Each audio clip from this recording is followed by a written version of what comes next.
정관을 어디에 보관하고 있는지는 알고 계신가요? 별로 중요하지 않다고 생각을 하다가 세금 몇 억씩 추징되는 분들 굉장히 많습니다.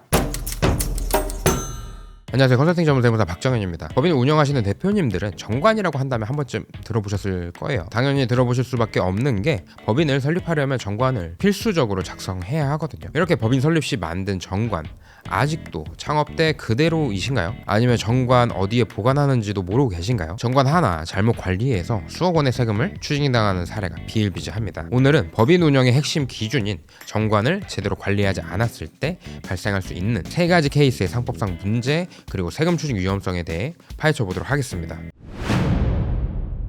정관은 회사의 규칙을 정한 자치법규라고 볼 수 있는데요. 이러한 정관은 회사의 조직 및 운영의 기본 원칙을 정의하는 역할을 합니다. 주주총회나 이사회 규정, 주주 및 임원의 권리와 의무를 규정을 하고 있고요.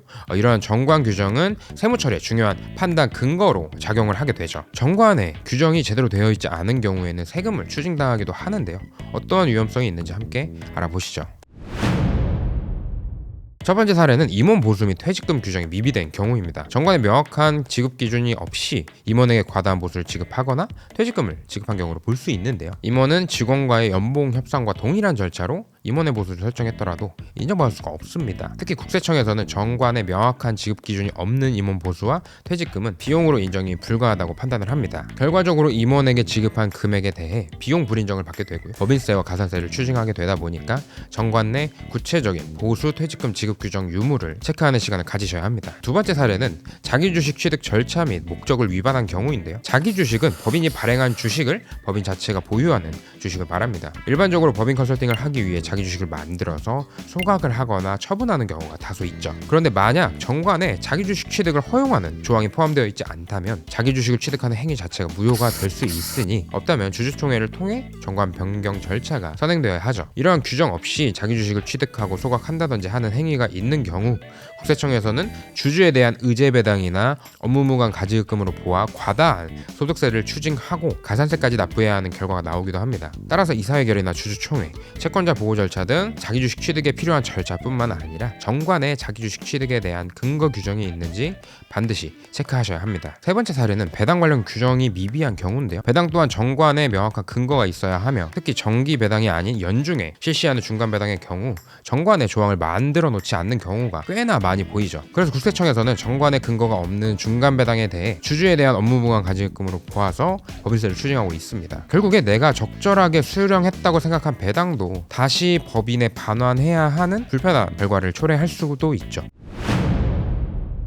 그렇다면 국세청은 왜 정관을 주목을 할까요? 법인사업체 세무조사 시에 착수하자마자 요청하는 서류가 바로 정관인데요. 정관 규정이 미비되어 있거나 정관에 따른 의무를 위반한 경우에는 세금 추징의 명확한 근거를 제공하기 때문입니다. 정관이라는 형식적 요건을 살짝 어긴 게 무슨 문제가 되냐라고 생각하실 수도 있겠지만 이러한 형식적 요건이 충족되지가 않는다면 실질 내용인 임원 보수와 퇴직금, 배당 행위의 인정이 굉장히 어렵고 불가능해집니다.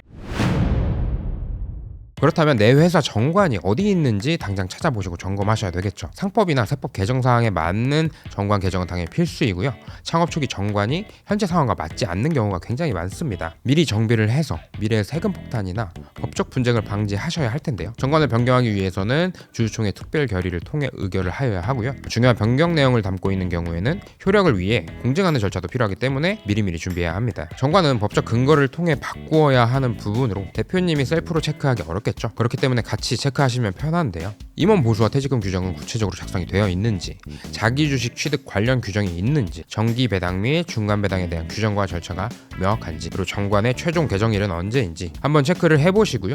세무 전문가의 검토는 필수입니다. 때에 따라서는 회사 상황에 맞는 최적의 정관 설계 및 개정 컨설팅이 필요할 수도 있으니 이번 기회에 한번 점검하는 시간 가져보시는 것도 나쁘지는 않겠죠. 이렇듯 정관은 단순한 서류가 아닌 법인 운영의 핵심이자 세금을 막는 방패임으로 관리가 필수입니다. 오늘 바로 회사 정관을 확인하시고 미흡한 부분이 있다면 세무 전문가와 상담을 하셔서 잠재적인 리스크를 제거하시길 바라면서 영상 마치도록 하겠습니다. 댓글에 적어드린 블로그를 참고하시면 법인 컨설팅에 대해서 자세히 아실 수 있고요. 또 더 좋은 내용이 많이 있으니 절세에 많은 도움이 되리라 생각을 합니다. 오늘 영상이 도움이 되셨다면 좋아요와 구독, 알림 설정까지 부탁드리겠습니다.